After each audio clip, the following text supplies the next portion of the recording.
김덕호 대표가 오늘 포착한 이슈는 무엇일지 바로 화면으로 함께 확인해 보시죠. 정부의 밸류업 정책에도 유통주들이 힘을 쓰지 못하고 있습니다. 비슷한 PBR 관련 기업들, 은행, 증권, 보험업종과는 대비되는 모습인데요. 이렇다 할 주주 환원 정책을 내놓지 않고 있는 가운데 부진한 경기, 중국의 저가 공격에 실적에 대한 우려까지 이어지고 있는 상황입니다. 유통사의 생존 전략은 무엇일까요? 지금 알아보겠습니다. 자, 오늘 첫 번째 이슈, 김덕호 대표가 포착한 이슈는 바로 알리테무발 이 충격으로 국내 유통사들의 위치가 위태로운 상황입니다. 과연 여기에서 어떻게 우리가 투자 전략을 세울 수 있을지 함께 알아봐야 할 텐데요. 김덕호 대표님, 최근에 일단 상황부터 좀 체크를 해봐야겠죠. 네, 아무래도 이제 물가 영향들이 굉장히 많이 높아지다 보니까 뭐 알리, 테무, 신, 그러니까 우리가 흔히 말하는 알테신의 공략이 굉장히 너무 가혹하다라는 얘기들이 굉장히 많이 나오고 있습니다. 사실 우리가 해외 직구라는 개념들도 굉장히 많이 활성화됐던 게 지난 2020년 팬데믹 이후부터 이렇게 많이 활성화가 됐었는데요. 그 원인도 결국에는 우리가 실질적인 소득 대비했을 때 지출 능력이 사실은 제한될 수밖에 없는 환경에서 나오는 어떻게 보면 가격 경쟁력 있는 상품을 찾다 보니까 나온 현상입니다. 자, 근데 최근에 뭐 알리나 테무 이런 어떤 중국으로부터의 직구를 써보신 분들은 아시겠습니다만은 이게 살짝 규격이 안 맞거나 아니면 조금 제품에 하자가 있어도 쓰는 경우가 간혹 있습니다. 이게 왜 이런 문제가 나왔느냐 살펴보고 나니까 실제로 이 중국의 이제 해외 플랫폼들을 통해서 혹은 이제 해외 직구를 통해서 만족도 조사를 한 결과 10명 중 8명이 사실은 불만이 있더라라는 얘기들이 굉장히 많이 나오고 있습니다. 근데 이 불만이 뭐 때문에 그런가, 10명 불만인데 이유가 무엇입니까? 라고 물어보기 전에 그러면 쓰는 가장 큰 맹점, 가장 큰 강점은 무엇입니까? 라고 물어봤더니 응답자의 93.1%가 가격이 너무 싸다. 그렇기 때문에 이 제품은 싼 게 비지떡이다라는 개념으로 썼다는 건데 자, 아까 10명 중 8명이 그래도 좀 불편하다라고 했던 내용들 중에서 59%는 배송 지연을 좀 얘기를 했었고요. 49%는 낮은 품질, 36%는 과대 광고가 담겨 있다라는 얘기가 나왔습니다.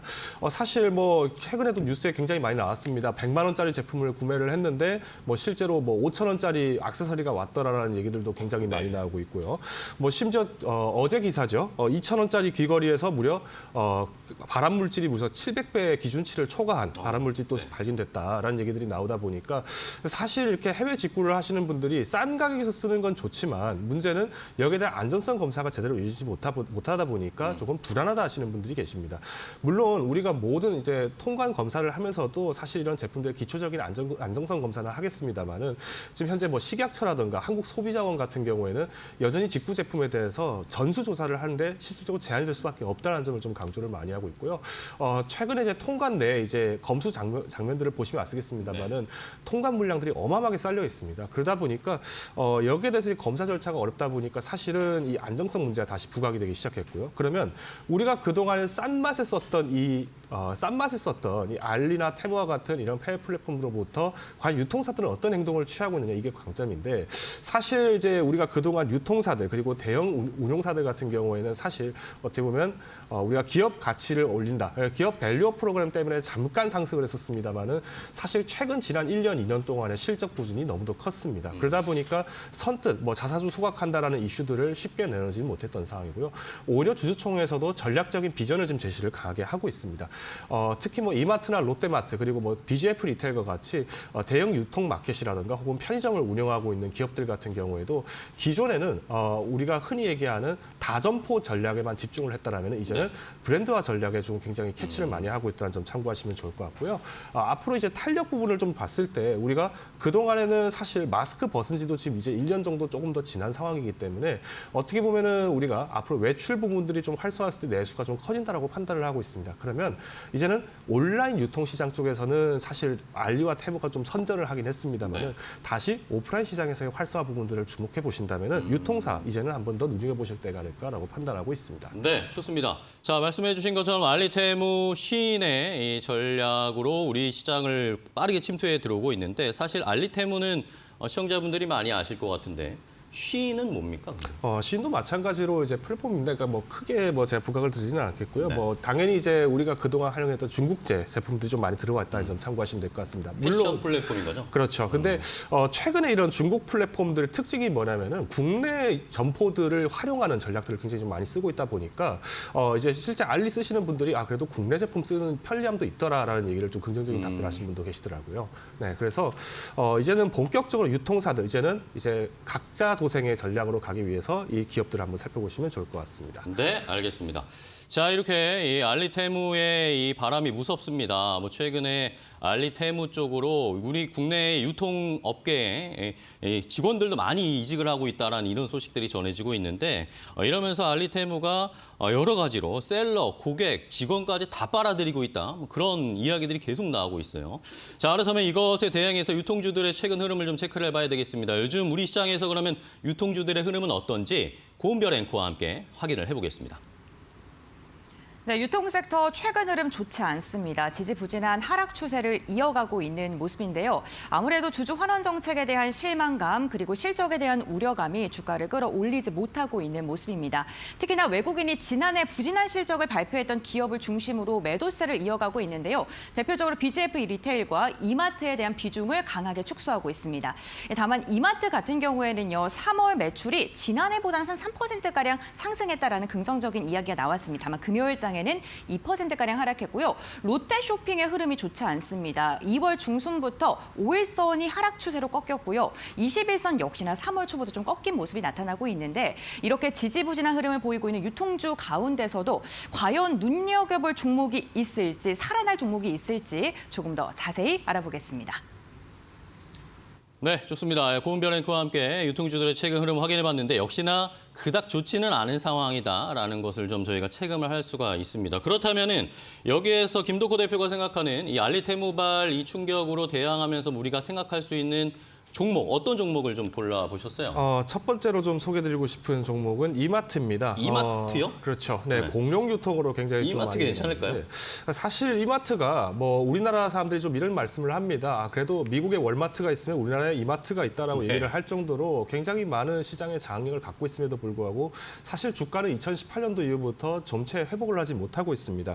이 원인이 무엇인가라고 살펴본다면은 사실 2018년도 이전부터는 중국의 알리바바로부터 이제 광군제 굉장히 많은 주목을 받았었죠. 네. 그만큼 해외 직구가 늘어나기 시작하는 시점부터 이마트의 실적이 오프라인 실적이 사실 굉장히 많이 축소가 됐다라는 단점이 있습니다. 네. 근데 이번에 지자체에서 무려 지자체의 44%가 의무 휴업일을 이제 평일 전환하는 거에 대해 지금 승인을 하고 있습니다. 이게 무슨 말씀이냐면 지난 2012년도부터 해서 대형 유통사들 같은 경우에는 의무 휴업일을 주말로 하자라는 얘기가 나왔습니다. 이게 어떤 것 때문에 그러냐면 실제로 이제 대형 유통사들 그러니까 우리가 이마트라든가 이런 큰 마트들이 워낙 많이 시장을 점유를 하다 보니까 네. 오히려 전통 시장들이 죽는다. 그러니 이 전통 시장들을 살리기 위해서 주말에 오히려 외출을 좀 많이 할 수 있도록 유도를 하고 이 외출하신 분들이 이마트도 갔다가 전통 시장도 들르는 영향을 좀 만들자라는 입법 때문에 2012년도부터 적용이 됐습니다. 근데 최근에 이게 왜 계속 이 10년 뒤부터 해서 계속 이 정책이 바뀌어가고 있느냐 이 점을 좀 말씀드린다면은 사실 실제 우리가 뭐 유통 대형 마트를 갔다고 해서 꼭 전통시장을 가지도 않습니다. 그리고 전통시장 갔던 사람들이 꼭 전통시장만 쓰지도 않습니다. 오히려 대형 유통사들도 점유율이 줄고 전통시장도 점유율이 줄었는데 실제 그 뺏어간 점유율이 누구였나 보니까 온라인 마켓이었다는 겁니다. 그러다 보니까 오히려 대형 유통사들 같은 경우에도 사실은 이거를 꼭 전통시장한테 꼭 이걸 해준다고 해서 도움이 됐는가 10년간 추적해 보니까 해답이 썩 명쾌하지는 않았다는 겁니다. 네. 그런 면에서 다시 이제 평일 휴무제를 도입을 하게 됐는데 그러면 이제 아무래도 직장 출근하는 젊은 분들 같은 경우에는 이제 주말에 좀 이렇게 찾아왔어야 됐는데 이런 부분들이 이제 좀 활성화될 것이다. 그러면서 조금 브랜드 가치가 있는 좀 제품들에 대해서 라인업이 조금 탄력을 받을 것이다. 우리가 MD 쪽에 좀 주력을 하겠다라는 전략으로 좀 보여지고요. 더 나가서 지금 이제 초저가 식료품 매장을 이제 출시를 할 예정입니다. 우리가 잘 알고 있는 이마트의 노브랜드라든가 혹은 네. 일렉트로마트 사실 작년도 매출 같은 경우에는 3% 상승했습니다만 뭐냐면은 영업이익이 워낙 부진하다 보니까 사실 주수 가치로만 봤을 때는 너무 손실이 컸습니다. 네. 근데 다행스럽게도 이번에 이마트에서 내놓은 전략이 뭐냐면 바로 이 초저가 전략을 활용하게 되면서 영업이익 부분에 탄력을 좀 받겠다라는 얘기가 나왔습니다. 실제로 작년 영업이익 같은 경우는 전년도 대비했을 때 27% 급감했지만 오히려 노브랜드 일렉트로마트 같은 경우는 무려 141%가 상승했다는 점을 좀 감안해 보신다면은 이 이마트의 전략적인 움직임에서 좀 단기적인 매매는 충분히 가능하지 않을까라고 판단을 하고 있습니다. 좋습니다. 자, 그러면 저는 궁금한 게 말씀을 해주신 것처럼 이제 오프라인 쪽으로의 소비자들이 많이 나올 수 있다라는 긍정적인 평가를 해주셨는데 사실 지금 알리나 테무 같은 회사들은 온라인을 기반으로 한단 말입니다.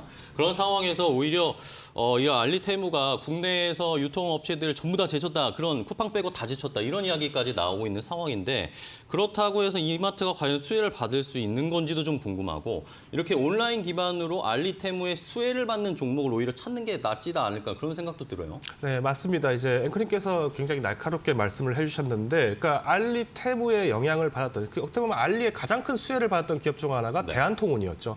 네. 실제로 대한통운 같은 경우에는 뭐 반품이 나도 회수하기가 굉장히 좀 유리하다 보니까 오히려 잘 모르겠습니다. 오히려 좀 하자 있는 제품을 많이 보내주길 바랄지도 모르겠는데, 저는 이런 부분들이 사실 이제 시장의 점유율 분석을 했을 때 이제 가장 중요한 거 우리가 동가홍상이라는 표현이 왜 나오냐면은 네. 우리가 뭐 숟가락을 사더라도 사실 숟가락은 음식을 퍼는 기능만 잘 되면 크게 문제가 없다 보니까 저가를 찾겠죠. 그러면 결국 이 이마트를 바라보는 것은 어떤 관점이냐? 식품 물가입니다.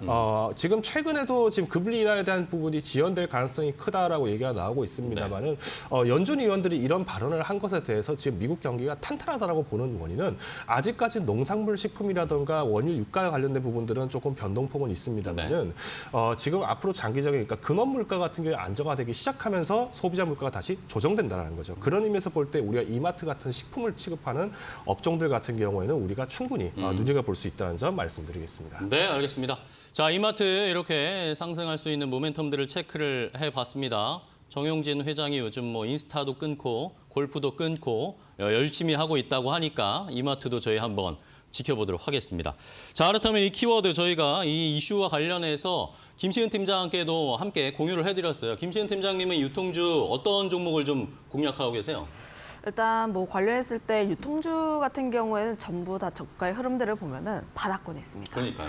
관련했을 때 아무래도 소비자들의 관심이 온라인 쪽 혹은 싼 곳, 쿠팡이라든지 테무, 알리 이쪽에 있다 보니까 그러니까 주가가 갈지가 고민인 겁니다. 네, 그러면 이제 싼 곳 말고는 다른 것을 제공하는 쪽을 보자. 오프라인 경험을 제공을 하고 있는 현대백화점을 좀 계속 좀 관심 있게 보고 있는 편이라고 보시면 좋을 것 같은데 이제 좀 젊은 층분들은 많이 아실 것 같아요. 특히 이제 더 현대 서울 굉장히 인기가 많습니다. 네. 관련했을 때 제가 계속해서 관심 있게 보고 있는 쪽은 앞으로의 주요 소비층이 될 사람들이 어디에서 경험을 하는지 어디에서 돈을 쓰는지 여부라고 볼 수가 있는데 아무래도 백화점이다 보니까 주요 소비층은 40대에서 50대 특히 돈 많으신 분들인데 앞으로 이제 이들 주력 소비원 층이 될 20대, 30대 분들이 더현대 쪽에서 경험을 많이 소비를 하고 친숙도를 높아지게 되면서 관련했을 때 새롭게 유입이 된다면 이들이 신규 고객으로 확보가 될 가능성이 굉장히 높게 여겨진다라고 보시면 좋을 것 같고 특히 앞서 이야기를 한 것처럼 최근 트렌드 자체가 뭐 다이소를 간다든지 혹은 쿠팡에서 산다든지 굉장히 저렴하게 삽니다. 하지만 이제 경험을 판매하게 되면서 다시 한번 백화점으로 오게 만듦으로써 관련했을 때 다시 한번 들렸을 때 물건을 살 가능성이 굉장히 높다 보니까 저는 이제 백화점 쪽에서 조금 더 주력 성장 요소를 찾게 된다면 경험을 파는 쪽을 보는 게 맞지 않을까라고 보여지고 있는데 관련했을 때 더현대 팝업 같은 경우도 보면 매출이 월 최대 20에서 30억입니다. 팝업이라고 무시를 할 게 아니라 관련했을 때 매출에 대한 성장세가 나와주고 있다라고 보시면 좋을 것 같고 거기다 PBR적으로 봤을 때 물론 유통주 대부분이 저PBR 종목군이긴 하지만 관련했을 때 ROE 같은 경우는 10%가 넘는 경우가 없고 현대백화점을 제외를 하면 대다수의 기업의 부채 비율이 100% 넘어가는 경우가 많은데 아무래도 좀 앞서 이야기를 한 것처럼 뭐 현대백화점 같은 경우 부채 비율이 그나마 낮다라는 장점이 있습니다. 거기다가 올해부터 26년까지 3년 동안 최소 배당액이 1,300원으로 확대된 부분이 있다 보니까 관련했을 때 기대감이 있다는 점을 보면은 그나마 이제 유통주 중에서는 현대백화점이 좀 괜찮아 보인다 이렇게 정리하겠습니다. 네, 알겠습니다. 자, 이렇게 현대백화점을 주셨어요. 이마트와 현대백화점 대표적인 유통주 2개 주셨는데 그럼 각각 가격 전략 듣고 마무리해볼까요? 네, 일단 이마트 같은 경우에는 손절가를 좀 상당히 타이트하게 제시를 드리겠습니다. 최근 이제 주가 추세가 좀 많이 조정을 받다 보니까 많은 분들이 이제 좀 고민을 하실 것 같은데 여기서 이제 62,000원 선까지, 그러니까 약 지금으로부터 한 5% 내외의 조정이 나오게 됐을 경우에는 우리가 종목 교체 혹은 비중 조절에 대한 필요가 있다라고 좀 말씀을 드리겠습니다. 목표가는 1차 목표가로서 올해 하반기 기준입니다. 75,000원 제시를 드리겠습니다. 네, 좋습니다. 이마트 가격 전략 주셨고 현대백화점은요? 저는 좀 이제 앞서 이야기를 한 요소들은 굉장히 중장기적인 요소들이다 보니까 관련했을 때 좀 보수적으로 접근해 보시면 좋을 것 같고 분할적으로 접근을 해보시면 좋을 것 같은데 5만 원에서 5만 1,000원 라인대에서 접근을 해보시면 좋을 것 같고 목표가는 전고점 부근이라고 할 수 있는 5만 7,000원 그리고 손절가는 좀 타이트하게 4만 6,000원 제시를 하겠습니다.